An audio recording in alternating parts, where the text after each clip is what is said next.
Ogre Battle, a game so weird nobody bought it, but a game so awesome it spawned an entire niche series. Ogre Battle is a weird choice to have in this slot, especially since there were a lot of other RPGs on the Super NES that were very good. Things like Final Fantasy, Secret of Mana, Chrono Trigger, the Breath of Fire games. This was not a system devoid of RPG games, but Ogre Battle was just very weird in a way that really impacted me.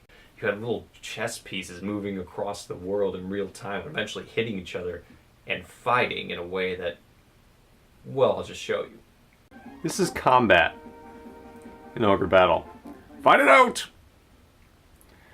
It doesn't make too much sense to the outside viewer, but once you get into the swing of it, it makes a lot of sense, really.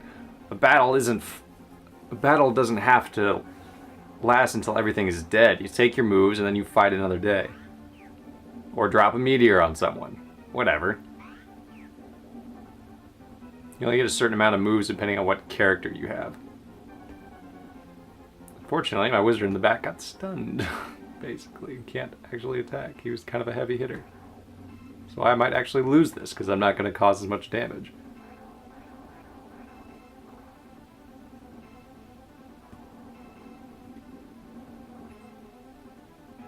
Nope, I win. I am the winner, even though we're all still here.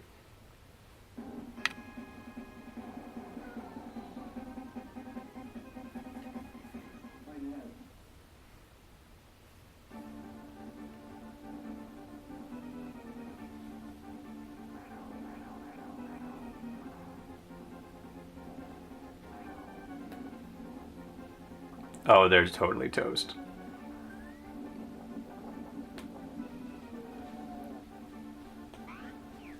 So totally toast.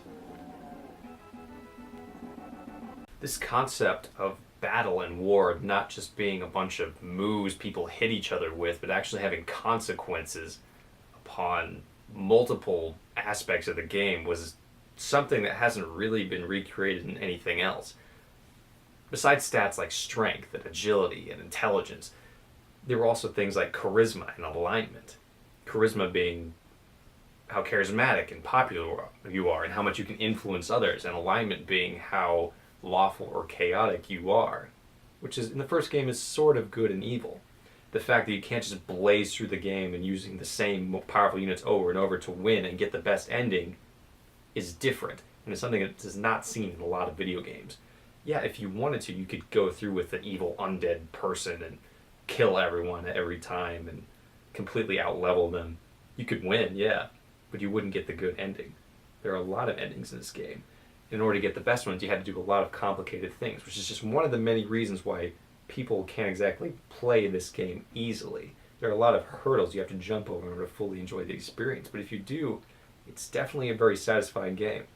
It essentially, at the same time, is also just a smorgasbord, a buffet of fantasy tropes and characters. There's things like vampires, and werewolves, and knights, and samurai, and ninja, and valkyries from the Nordic mythology. And there's even giant octopi and Cerberus and angels and devils. All these sort of things at the same time. Even pumpkin heads, which I don't necessarily see in too many places. All these things at the same time were a great introduction to fantasy characters for me.